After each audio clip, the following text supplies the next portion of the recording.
So it's almost 11:30, so I'm going to go ahead and get everyone started by introducing our panelists. So I'm going to start with Bethany O'Rear, who is the Commercial Horticulture, Home Grounds, Gardens, and Home Pests Extension Agent. She's housed here at the CBD Hannah Horticulture and Environmental Center on site. And next we have John Nabors. He's the guy in the green shirt. You can wave for everybody, John. He is currently Alabama Extension's Green Industry Training Coordinator and serves as the Alabama Green Industry Training Center's Executive Director. And you might remember him from last year's session about hiring professionals. We have Dr. Jim Jacobi, who is everyone's favorite plant pathologist.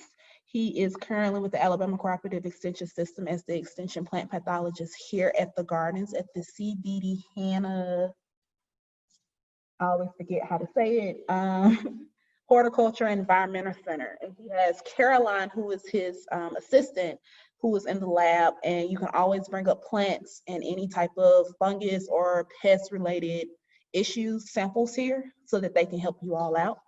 And last but not least, we have Molly Hendry, who is the garden assessment project leader here with the Friends of Birmingham Botanical Gardens. And as I like to call her, she protects the integrity of all our gardens and makes sure that they're doing exactly what they were planned to do from the beginning.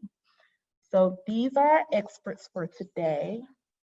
And I'm going to start off by asking them some questions that we got from you all from emails and also from the surveys that y'all filled out. And the first question I'm going to ask is actually one that I received this morning from NV, and it's for Dr. Jacobi. So Ann says, I have something in my garden that has killed some evergreen bushes and magnolia bushes. It's also attacked my daylilies, but I was able to save them by applying neem oil. What can this be, and how do I get rid of it short of pulling up everything? That's going to be tough to say. A lot of times, if it's something that attacked two different plants like that, all in the same area, it could be a root problem or it could be a soil-related problem. So, it's one of those things that it's best to first send us some pictures, and then we'll see what kind of samples we need to figure out the problem. But it's not one of those things that a lot of times is easy to diagnose over the phone kind of or online. So we'll need some more information to try to get that one, but we can definitely try to figure it out. And how are y'all taking samples right now, Dr. Jacobi? So for samples right now, what we have is a drop-off box. So people can bring in samples here to the Botanical Gardens. We have a box downstairs in the lobby next to the information desk. Bring in the sample in a plastic bag. You can either fill out a form online. We have an online form you can fill out, or you can fill out a paper form that you put with it, and then let us know that the sample is there. We'll go and get it and then take a look at it. So it's working pretty well, actually. Been doing that since the middle of June. Wow. And it's worked well for us. Thank you. So my next question is gonna go to John, and it is, how do you care for Asian jasmine ground cover? All right. Well, one thing to consider, Asiatic jasmine. I think that's what we're talking about. Asiatic jasmine ground cover. It's pretty hardy plant. The good thing to think about on jasmine, on Asiatic jasmine, is golly, once it's established, it takes a little bit of just a little maintenance. If it's one of those plants, the more you maintain, the more you have to do to maintain it, if that makes sense. So in other words, the more water you give it, the more sun and fertilizer, the more it's going to grow, and then the more you're going to have to do to try to prune it back and maintain it. A lot of times it's a plant used, may not have a lot of sunlight, or areas that are hard to grow turf grass. And, people may have some issues with it kind of growing over a sidewalk if they're planted in areas adjacent to their sidewalk or other hardscape driveways. And so that's probably one of the best things that say, get it some water to get established. If you want to fertilize it one time a year, once it's late spring, early summer, that may be a good time to do that. But I probably would not, unless you're having some issues with it growing or get established, I probably wouldn't fertilize it multiple times, particularly if it looks like it's healthy and growing well. As far as pruning goes, you could always use, depending on how large of a patch you have, use some hand pruners. There are some people that have used string trimmers to kind of contain it. And again, that gets back to the more you edge it up and prune on it, the more it's going to grow. So hopefully that helps with a few ideas on that one. Okay. Bethany, I have some underdeveloped acreage. What should I plant to encourage wildlife? Well, we're going to recommend native plants for sure. Just because once they get established, they're going to do a lot better. Usually you're not going to have as many issues, and they provide the habitats that our wildlife are looking for. So one thing you might consider is adding some fruit trees, like native, whether it's persimmons or apples or pears, those type things. But then you want to kind of vary what you're adding. You want to make sure you get some kind of understory things that fruit, and it doesn't have to be necessarily edible fruits that we could eat. Anything that produces berries and that kind of thing is going to be a food source. So you just need to make sure, no matter what you're planting, that you're providing a food source, you're providing some shelter. So you want to kind of stagger. It doesn't need to be all trees or all shrubs. You need to kind of have some in between things. And then, look at it's, sun versus shade. What hardiness zone are you in? And that kind of thing. So you're going to have to do a little bit of research, but there are a lot of options that are available. Just make sure that no matter what you decide to plant, you provide the care that it's going to need that first year, making sure it gets enough water. It's going to need the equivalent of a 1-inch rain every week for that first year. And that can be difficult sometimes if it's not near your home, but you've got to make sure it gets that water that it's going to need during that first year.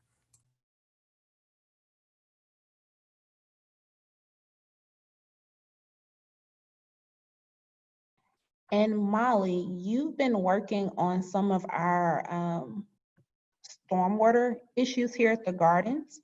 And one question that we have is, do you have any specific ideas for dealing with rainwater runoff, cutting ruts in yards? Yes, I saw this question. So my background's in horticulture and in design. So as a designer, my brain's like tracking it back, like, well, where's the water coming from? If it's going somewhere that you don't want it, you need to figure out where it's coming from and either find a way for it to percolate into the soil before it's cutting ruts into your turf. Or I'm always a big fan of not trying to fight things. If water's wanting to go that direction, maybe you make it a dry stream bed. So when there is a rain event, it has a place to go and it looks beautiful instead of cutting a rut where you don't want it. You can kind of channel it where you do want it.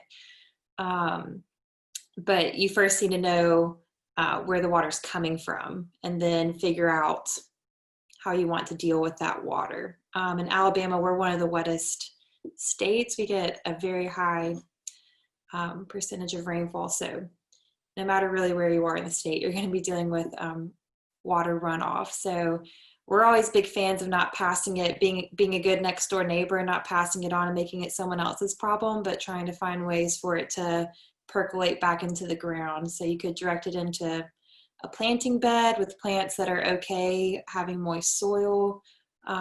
There's lots of ways that you can try and direct it to a more desirable location. If it's, a lot of times if it's rutting out your turf, it's also a velocity thing. So you need to find a way to slow it down further up where it's coming into your property. So there's lots of ways you can deal with it, but it all goes back to what is the source of that water and trying to deal with it further up. Okay. The next question is, how best to overwinter cuttings without a greenhouse? Is this, Bethany, is this more of a question for you? I can take it. I got a little cheat sheet that John Nabors helped me out with. So you can always use a windowsill, just making sure you have enough lighting. So it's going to depend on how many cuttings you have, obviously. And I mean, is it something that you can just handle in small spaces? Any area in your house with indirect light and protection from the cold is going to be helpful. And then, you know, you may not have a greenhouse, but you could build kind of a temporary or low input cold frame that may be an option. So just make sure it can be ventilated.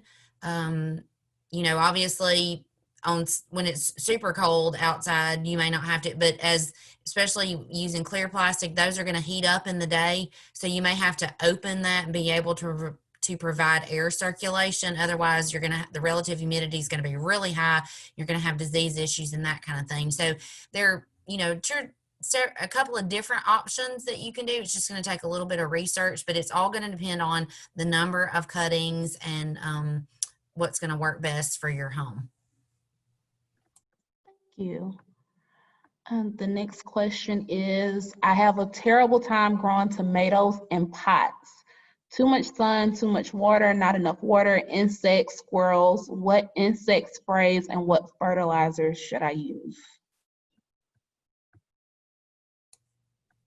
I can take that one too, Dawn, if you want me to.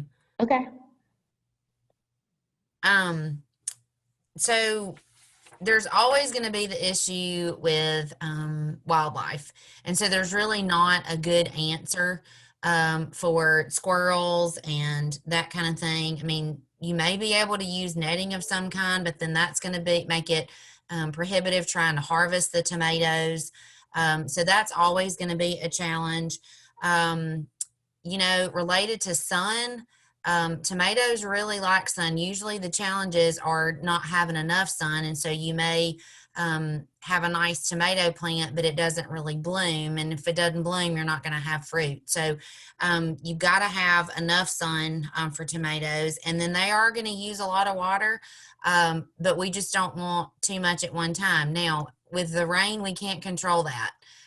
So if we go through some wet periods, the best control measure is to do some preventative fungicide sprays. And you would apply, there's, you know, several good fungicides that are available for that. One is chlorothalonil that you can use and get on a rotation if we start going through wet periods to try to prevent disease issues. And then, you know, obviously, if we're not getting rain and you're irrigating, you want to make sure you're not irrigating too much. Drip irrigation is much more preferable than over-the-head sprinklers. Anytime we can keep the foliage dry and keep that water focused at the soil level, that's going to be preferable no matter whether it's ornamentals or edibles. And then related to fertilizer growing in pots, you've got a soulless media. You may look and you're watering them a lot, so nutrients get washed through the soil pretty quickly. So you're going to want to use a slow release fertilizer that will release over time. And then you may have to supplement that with some liquid feed or foliar applications. But those tomato plants are going to tell you when they are hungry. You'll be able to tell by the color of their leaves. They'll kind of start yellowing out some. So just make sure you apply that slow release at the beginning of the growing season, and then you may have to supplement, like I said, with a liquid feed.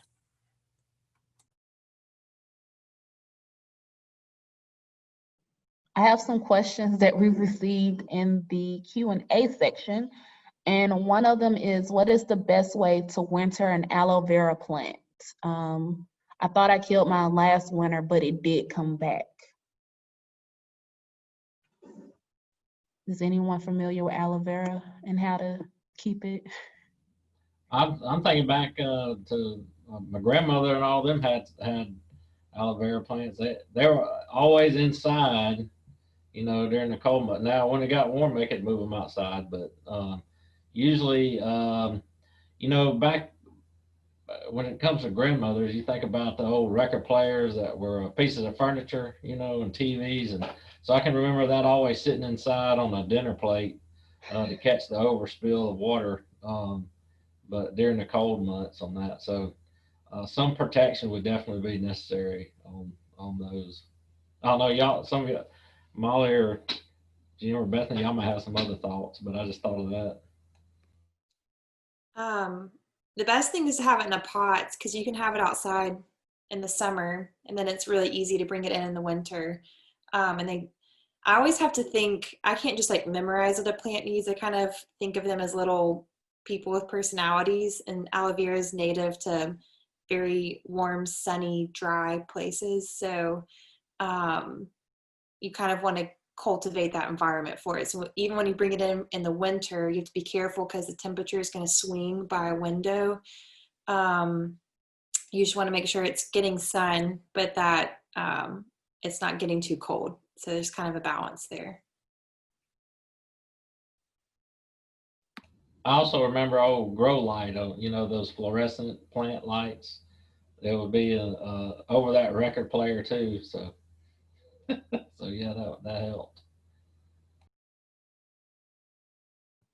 I definitely have had my experience with grow lights. I used to work with Amstein, and they used to send them to the school systems, and they seemed to work pretty well for all their plant projects that they had. So I'm not sure where you can buy grow lights commercially right now. Can you get them at Home Depot or Lowe's right now?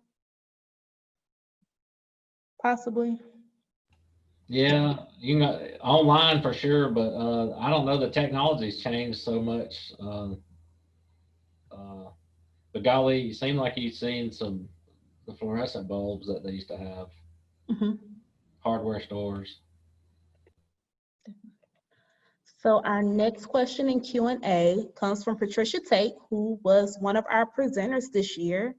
And she says, let's say you have an established bed, so laying down anything like cardboard and spraying is prohibitive.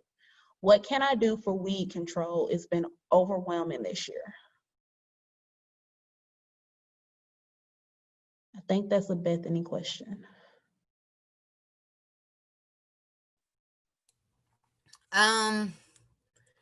Wow. So there's really not any good, I mean, like you said, if spraying is not an option, which it doesn't sound like it can be in that situation, I mean, there's really, there are some pre-emergents that you could use. And I'm going to go back to the chat question, the Q&A question. Well, if you remind me. Q&A is under the dismiss section. Okay. Let me look back to make sure. Okay. And it's a Patricia Tate question. Right. Okay. So if it's an established bed, there are some pre-emergent products that are granular that you could use that would help depending on the weed you're trying to control. And Patricia, if you'll email me, I can help you with some of the specifics. But there are some pre-emergent products that you can use.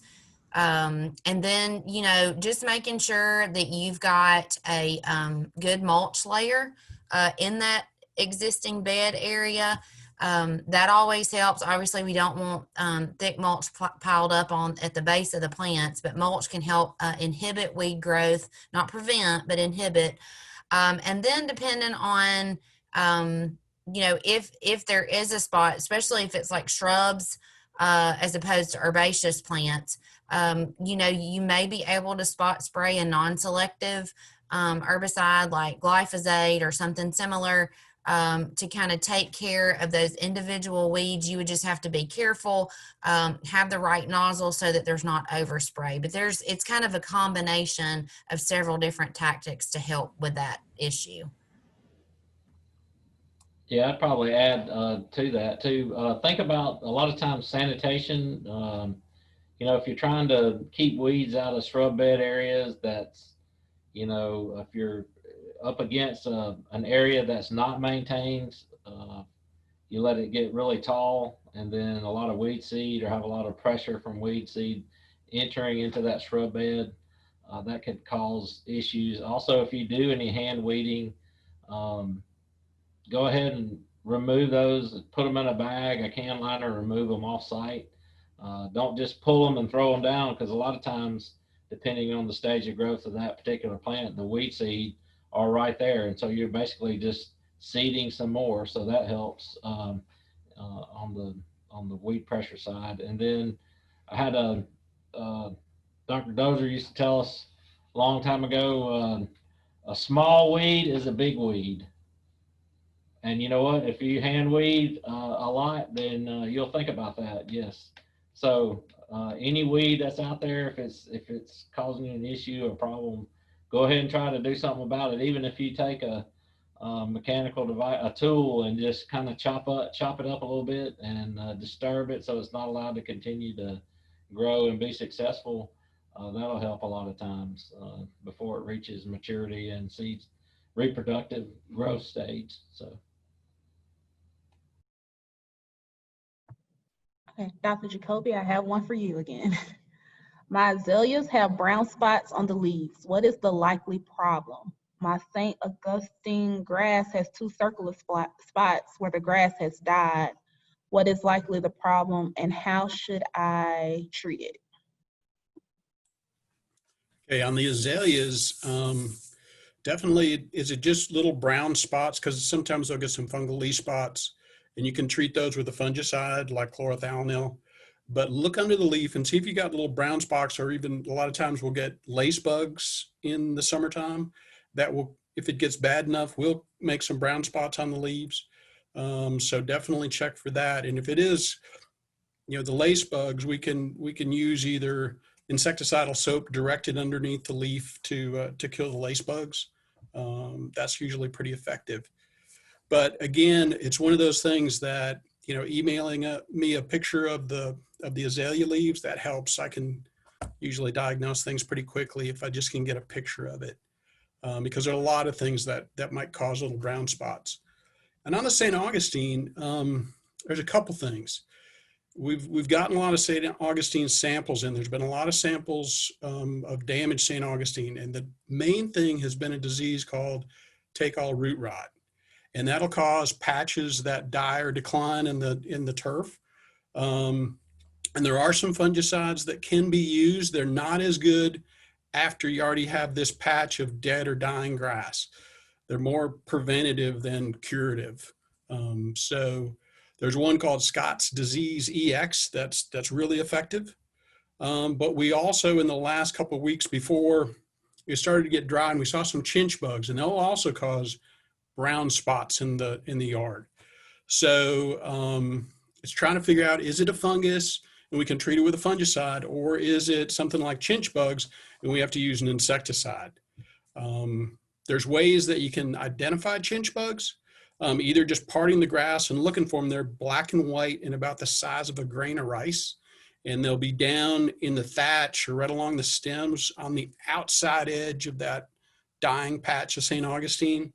Another thing about chinch bugs, it's going to be in the sunny spot. So if this is a spot that is dying or declining or spots, if they're in the kind of the shady areas, it's more likely to be a fungus.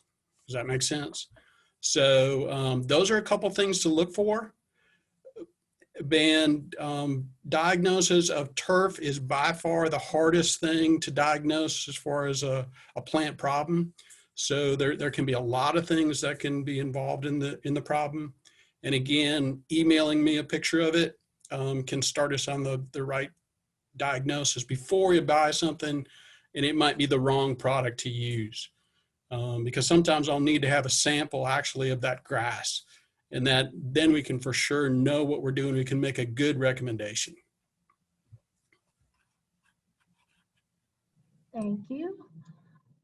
What plants could one plant between two pecan trees?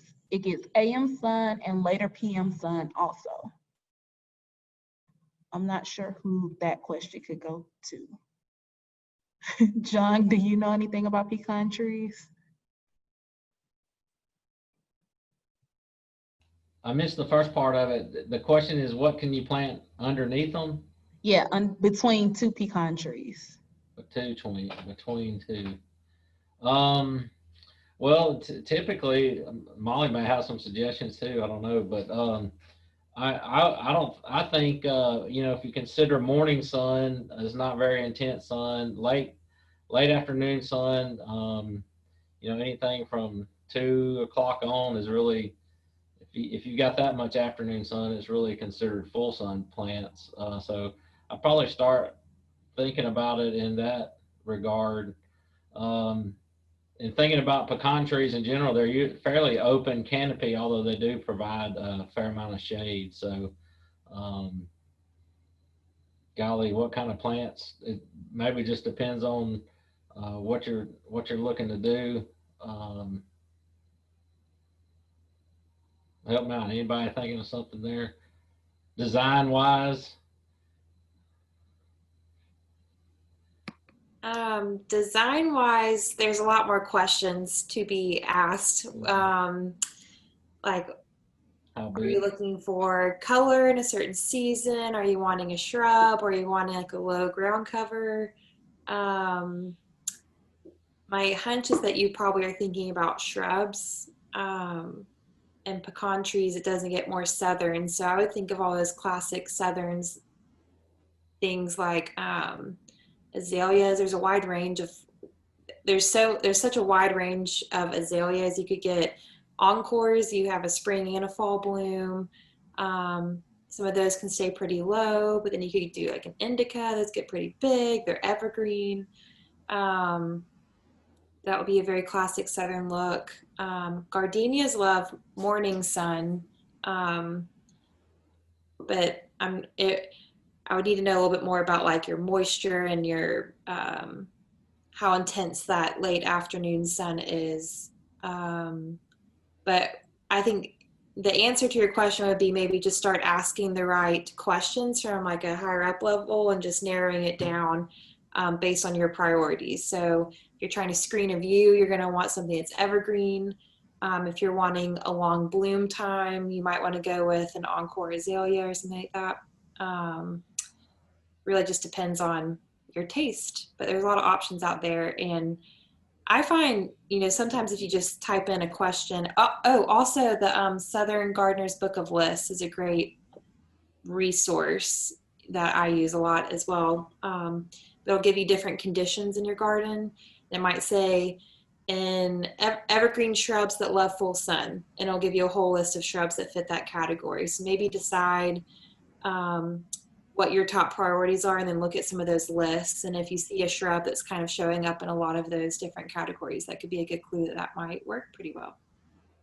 Yeah, I agree on that, Molly, because you could, if you're trying to hide something, you could go, you had enough room, you could use some anise or a cuba or, you know, some cast iron plant. If you're not really, you're just trying to, you know, give some texture.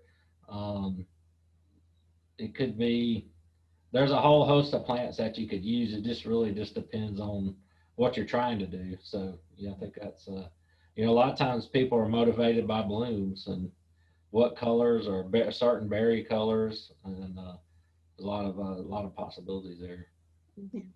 And they just said that shrubs were fine. So I think they got a lot of ideas from your suggestions, Molly and John.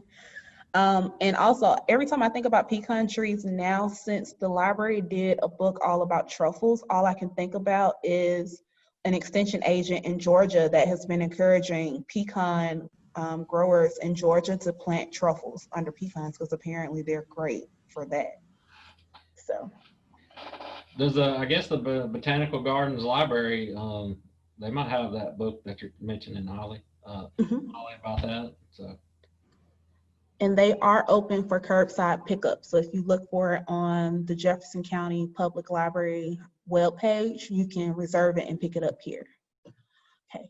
The next two questions that I have are all about pests.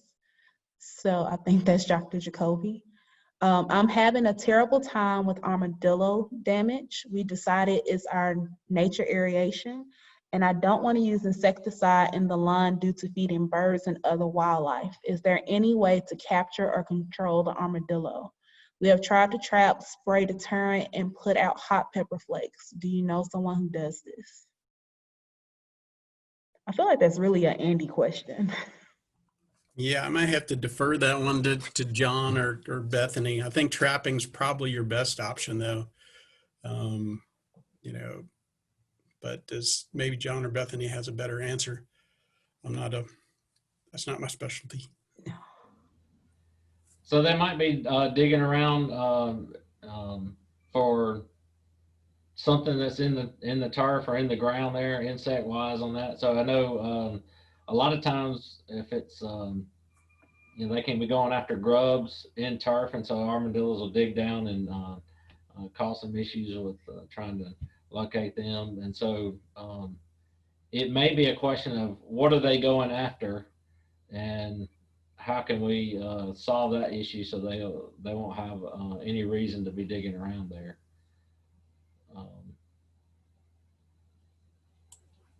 Yeah, and I think, John, it's not always just, they're often going after things like they eat earthworms and other things too, right? So Yeah. there's other things that they could be feeding. So oftentimes just the insecticide option doesn't cure the problem.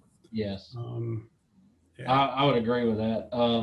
You know, a lot of, and sometimes the environment can be influenced by the cultural practices. So I know industry side, we've run into that before where you may think that you have an insect problem or perceived insect problem, and it will relate back to the way the maintenance was being carried out. And so yeah, thanks for mentioning that, because the last thing you really want to do is just broadcast insecticide just because that may be a checkbox on the list, but not necessarily diagnosing what actually is going on. Yeah. Yeah. Bethany, do you have something? Mayor, No, I agree with all those comments. So trapping's probably going to be the most effective, probably not the most, definitely not the most preferable for the homeowner trying to deal with it, but that's probably going to be your best option. there are vendors that are out there that are licensed to do that. So there are some regulations in place for trap and release.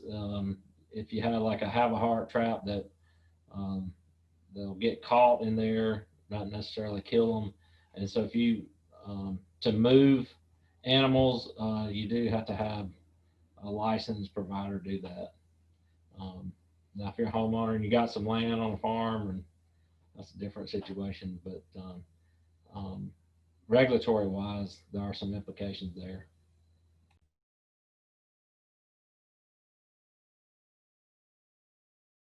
Next question is, what can I do about milkweed bugs? I've been brushing them off and spraying the plants with soapy water, but they are back within an hour. They are orange and black and have lots and lots of them.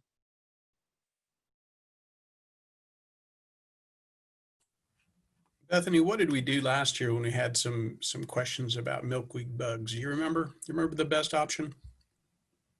No, I don't. I don't really, based on my recollection, I don't really think it's a major issue. They don't damage the plant enough to warrant control, I think, but it sounds like there may be an infestation. So I don't know, maybe there, let me do a little checking while you're talking and I'll see what I can figure out.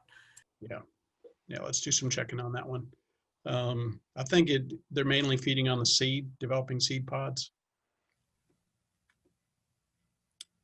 Let's try the next question. You got another one?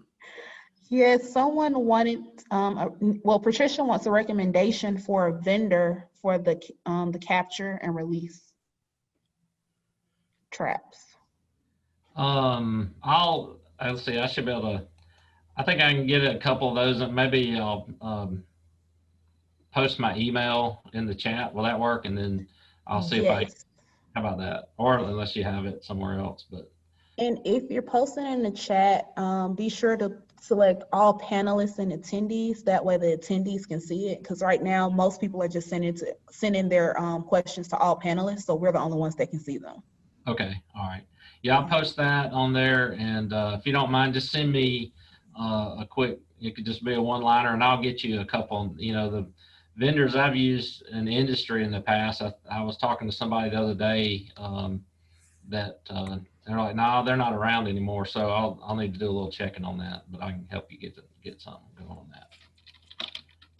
Okay, Dawn, did a little research. Mhm. So for the milkweed bugs, like I said, usually they don't cause enough damage to warrant control, but if you do have an infestation, you can use insecticidal soap to get rid of those. And then to kind of prevent great large numbers next year, you just want to remove any like spent flower stalks, any leaf litter that may fall, because they will overwinter in that debris. So you're kind of setting yourself up for a problem next year. So those two things should help. That is really good to know. Make sure that you don't keep them over winter, because then you'll have the same problem next year. Our next question is a question that I always get, and I always feel very, very underprepared to answer this question, is what are some tips on getting orchids to rebloom? I feel like everyone has purchased an orchid during the pandemic, and they're really trying to keep it alive and rebloom for the next year. So can anyone help with orchids?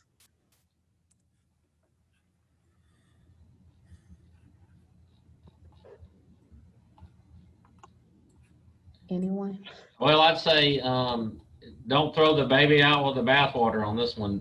So once, what I mean by that, you know, once if you're looking for it to rebloom, you've gotten an orchid that was in bloom maybe, and then so allow the plant to go into a dormancy stage. So, and it can be quite a while that it lasts.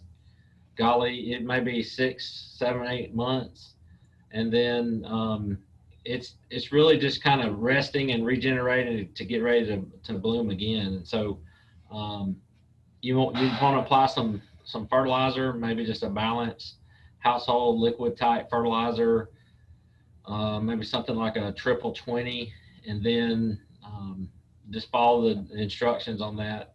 And then after that, you know, during that time of dormancy, and then hopefully you're going to start for it to get back around to say, hey, we're going to get ready to bloom again. So you may want to have it stored in an area that's a little bit cooler.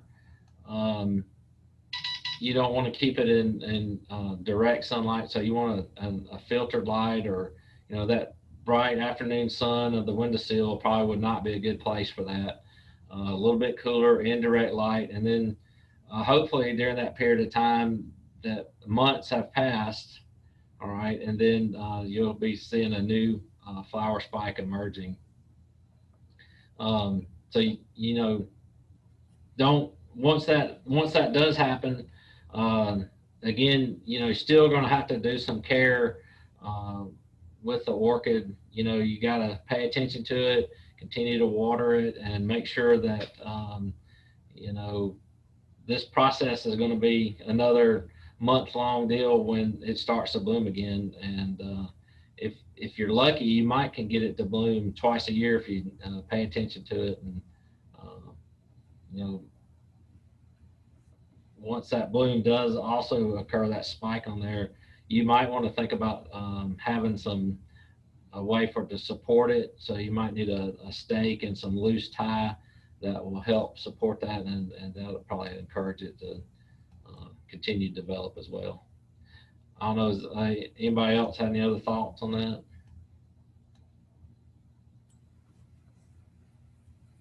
John, the only success I've had, but remember I'm a plant pathologist, was by neglecting it. Oh, really? Yeah. So just Was it, Just how long neglect. did you neglect it for? Eventually it flowered.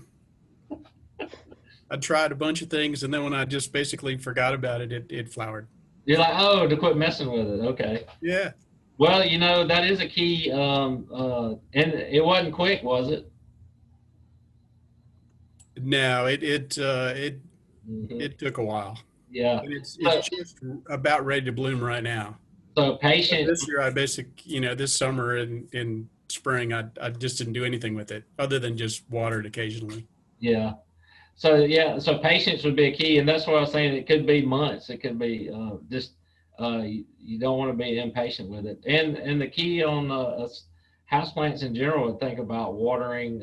Sometimes that comes up a lot. You know, if you've got houseplants, it's easy sometimes to worry about them too much. So that's a good thought. I know. Um, was in an office building one time. Somehow I ended up with taking care of the interior plants, which I'm not I'm an exterior plant guy really, but hey, I'd water them once a week and maybe every 2 or 3 weeks, just depending on when they finally wilted down. Instead of, the opposite side of that could be watering it way too much 2 or 3 times a week. And often that sends plants over towards Dr. Jacobi because they might have more disease issues, or they just may be drowning, So sometimes on those interiors, best thing you can do is leave them alone a little bit. And Patricia just wrote in our chat that something that works for her is with orchids is that once every 2 weeks she puts a pot in a bowl, put fertilizer drops near roots and water allowing the overflow to go in the bowl and let it sit for a couple of hours. Drain excess water off and place in bright indirect light. So that is just another suggestion from one of our presenters. And the next question I have is, what soil amendments can I make to have success with peonies? I know our climate is not the best for them. Does anybody work with peonies? I think Molly's going to answer. I believe, someone correct me if I'm wrong, peonies like a higher pH. I think they like a more alkaline soil. Most of our soils around here tend to be pretty acid. I think our issue is that we don't get cold enough for peonies often, and we're so wet. A lot of times that causes problems. But I have heard 2 tricks, and I don't have experience with them. But one, I heard from Libby. She used to have a plant nursery downtown. Libby is called Plant Odyssey or something like that. Mm-hmm. She told me that you put phosphorus as soon as peonies start pushing. They kind of like little fingers coming up out of the soil. You don't want the phosphorus to touch any of the little fingers coming up, the new growth, but you put it around it to feed the roots, and apparently they just produce so many buds. And the other trick was one, I believe John Floyd told me that Wheezy told him. So this is I'm like a third party here. But apparently Wheezy used to put, just dump a bunch of compost on the peony as it started pushing its new growth. So the correlation between those 2 things seems to be feeding them when they start pushing their new growth. So maybe try one of those. I think also getting the light conditions correct is really important. If they're not producing enough buds, you don't have them in enough sun. We're so hot here, they don't need to be in like blazing sun. So it's kind of finding a good bright morning light is great. We get in trouble with afternoon sun because it just is so harsh.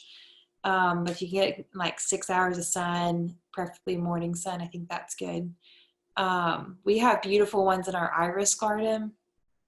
We have to actually put little cages around them to hold them up. They just get so many blooms.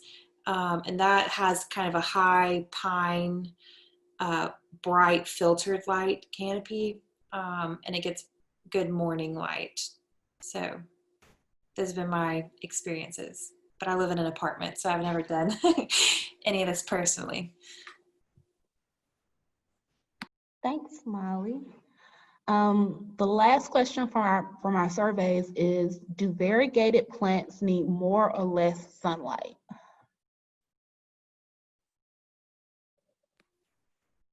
I know this one. Also, extension people, correct me if I'm wrong on this one, but they need more light because they will actually stop producing variegated leaves when they're in the shade, because it's going to trigger the plant that it's not getting enough food, basically. So it's going to start producing completely green leaves. You're going to lose the variegation because it's going to want more chlorophyll so it can get more light, so it can make more food for itself. So if you put a variegated plant normally in the shade, it's going to start losing some of that. There are some variegated plants like variegated Solomon seal. They don't do that. They'll keep their variegation in the shade because it's a shade plant. But if it's a sunny plant like, I'm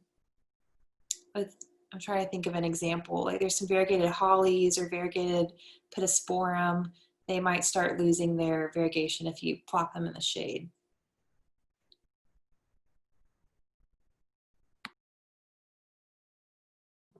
I'm getting lots of peony comments, so I'm trying to copy and paste them so that everyone can see them. So just give me 1 second. And then I'll ask another question. Okay, back to my list of questions. I'm gonna ask y'all some common gardening questions now. How do I tell what kind of soil I have?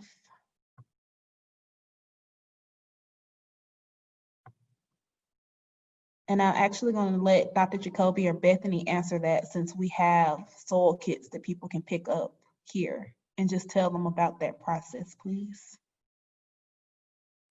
I can take it, Jim, if you want me to.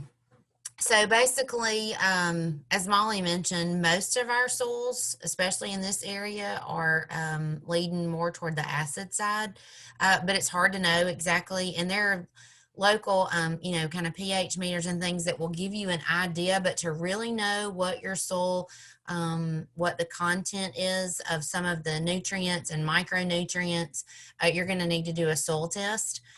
We have the information, the boxes and the info sheets available on the table that Dr. Jacobi mentioned, but you don't have to come to the BBG to get those if you don't want to. The forms are available online, and basically you can take the sample, put it in a Ziploc bag, and take the form that's available at our website, aces.edu, mail it to the lab at Auburn. Just go to your local post office, ship that sample that's in the Ziploc bag, as well as the form and your method of payment, and ship it to the soil testing lab at Auburn University on their campus. They'll email you a report back, and then it'll have a number to call your local agent for questions. So in Jefferson County, Blount County, and St. Clair County, that's usually me. So you would just call me and we can talk about it. It'll give you your, like I said, some primary nutrients as well as secondary nutrient content, and then it also makes recommendations. So it's kind of one of those things, your recommendations are only going to be as good as the information you give. So be real specific whenever you're telling them what you're wanting to grow. If it's a home vegetable garden, then mention some of the crops that you're wanting to grow, or if it's fruit, or if it's, annuals, perennials, shrubs, trees.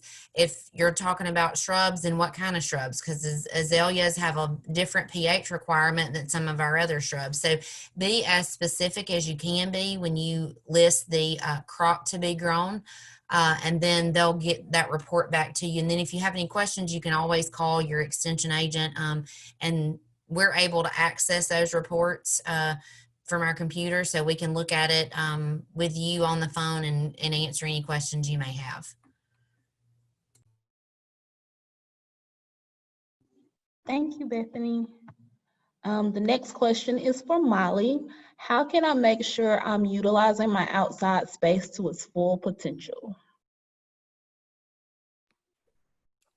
That is a great question, but it's also another question that I'm gonna need to ask you a lot more questions. So I think the first question would be, are there things that you wish that your outdoor space was doing that it's not currently doing?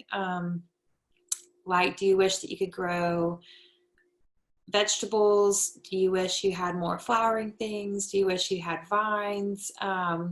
So first identify things that you wish it was doing. And so say the answer is, yeah, I wish I could grow vegetables in the summer, but you don't have space for that. Then there's ways that you can grow those in containers. And then I think a lot of times in your outdoor spaces, there might be an area that you've just kind of neglected because it seems to be a problem area. And I would identify what's making it a problem area. Is it that it gets really, really harsh sun? Does it stay pretty dry? Does it stay too damp and everything that you plant there rots out?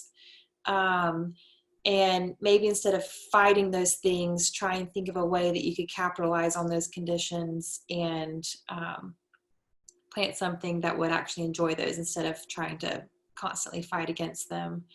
And then I think just think of ways that you want to use your outdoor space. Do you wish there was a spot that you could go sit? What keeps you from going out into your outdoor space and just enjoying it? Maybe it's really hot in the summer, and so maybe you think of planting a tree so you could put a chair under the tree and then you have shade.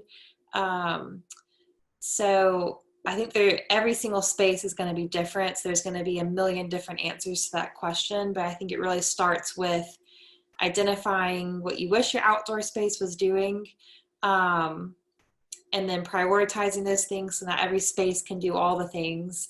But it's really understanding what it is that you want it to do.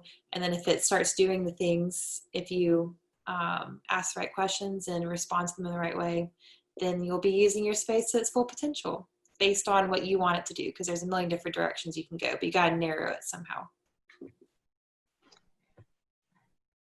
And we've had a couple of questions about just plant care in general. So I have two questions that kind of cover that. One of them is, should I feed my plants? Which I think is more so about the package plant feed that you find at the garden shops, whether people should use that or whether they should just let water and sunlight be the best thing for their plants. And then also, how often should I water my plants? Which John kind of touched on a little bit with the indoor plants at his office. So if anyone has some suggestions about feeding your plants and watering your plants, please jump in. Well, I'll say, continuing the watering thought outside, you know, don't turn your irrigation, if you have access to irrigation systems, you know, they're great, great tools to use in the landscape, but they also can be a hindrance. So don't set and forget, you know, on irrigation. If a key on installing plant material is to think about that if you buy a plant from a nursery, it is often has all of its roots in one central location within that container, or maybe it's a B&B plant, a ball and burlap plant, and it's probably used to getting water very regularly, if not daily, maybe multiple times a day. And so if you're planting a plant during the warm season, the growing season, you want to make sure you kind of transition that plant from weaning away from having regular periods of irrigation and water towards allowing it to establish out into the landscape, allowing that root system to go look for water. And so, you know, a lot of times people may not have success with newly installed plant material based on watering. So that's a very important consideration. And if you install plant material, if you're going to, you know, water it, or if you've got somebody helping to water it, make sure they understand the roots are in that root ball, not out in the landscape. So if they water out in the soil around the plant initially, you're probably going to have some dying plant materials because it's looking for water at the root ball. But now the other side of that is where I mentioned a minute ago about the irrigation system, is once those plants have had an opportunity to get established into the landscape, initially you may be running your irrigation very frequently. If it's a new install or you have newly installed plants, you really want to start thinking about, okay, how can I transition away from applying so much water and then using the irrigation system as a tool to supplement rainwater. So, because one of the most dangerous things that you can do is to just like not providing enough water would be to overwater it. And so it's not something you can just set and forget. You do have to apply some time and effort into the management on the water side. I don't know, does anybody else want to comment on fertility? Since, I mean, I can, but.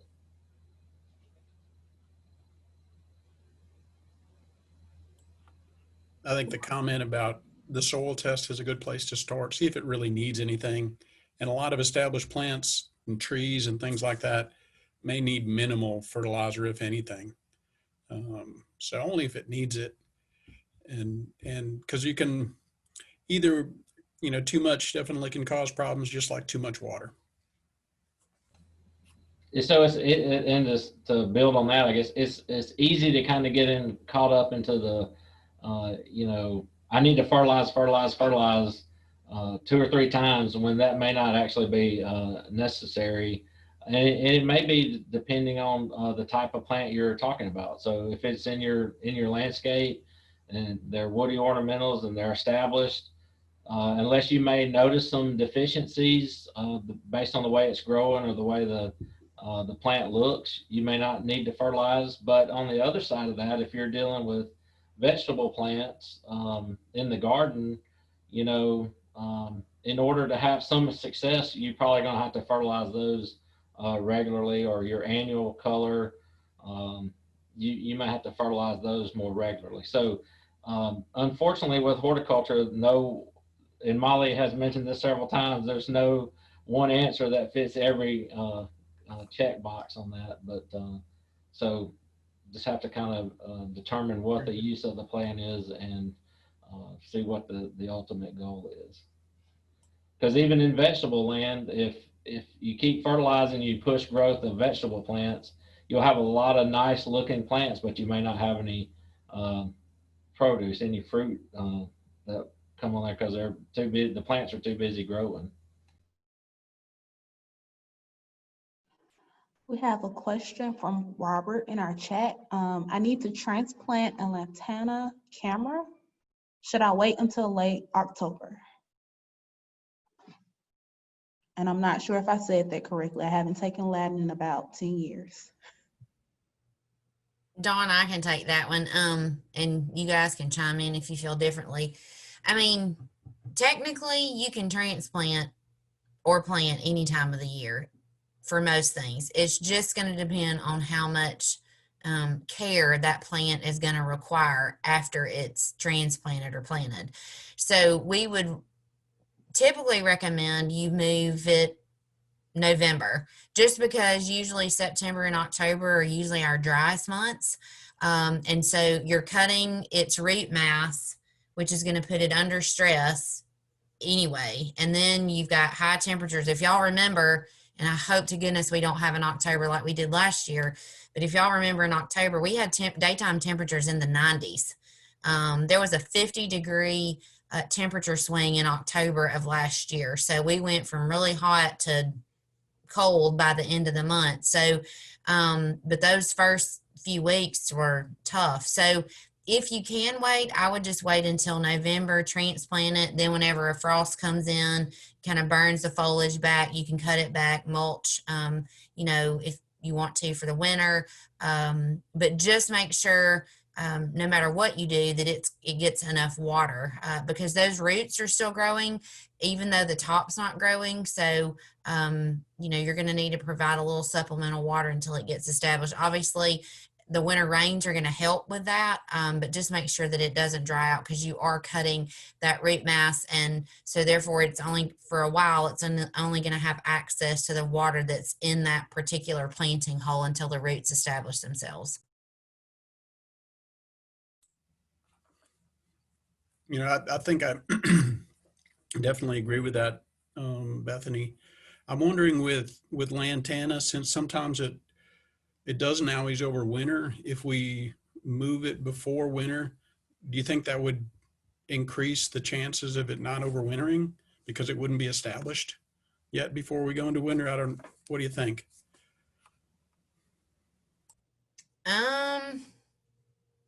There may be, I mean, you may risk a little, I guess. There may be a small risk. I'm not positive. Depending on the lantana, and I can't really remember, you know, some of them you can't hardly kill them. So I'm not real sure. So that may be something to think about. I don't know. Anybody else have any thoughts on that? Yeah, that was just a thought.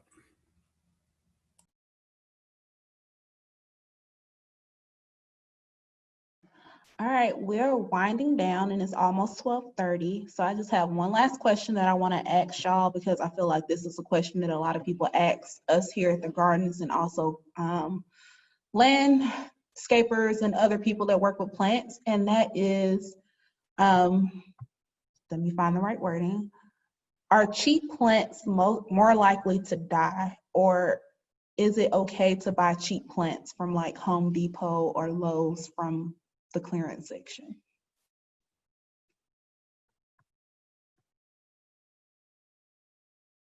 Anyone can take that.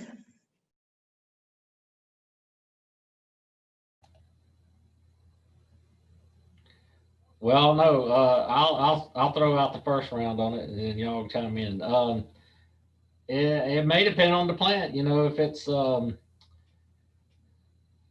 the clearance section and it looks ugly because it may have disease, neglected, didn't get watered, it was over in the corner. You know, it may be an uphill battle. Sometimes it can be with plants. You know, not saying you couldn't get it to come around, but it may also depend on the kind of plant it is. Can it tolerate that? And will it, you know, if it's a narrowleaf evergreen and it's dried out and it looks like a Charlie Brown tree, then it's probably going to stay looking like a Charlie Brown tree. It's probably not going to, it's not going to come back around or come back to life, you know. But if it's a broadleaf evergreen that's, you know, holly just dried out one time and or got a little too dry, it might decide that it'll the buds will swell if you give it some care, TLC, and relief and pick up and go from there. And then you also got to wonder if there's any disease problems that may have some root issues, that kind of thing. But you could pull it out of the pot and inspect for that and at the store. I don't know, y'all. And I think too, if you look, sorry, I was going to agree. I mean, I absolutely agree with John. You are taking a risk, but if you approach it that way and look at, you know, I mean, I'm not paying a whole lot for it, so I can really take a chance on it and then just give it some extra TLC.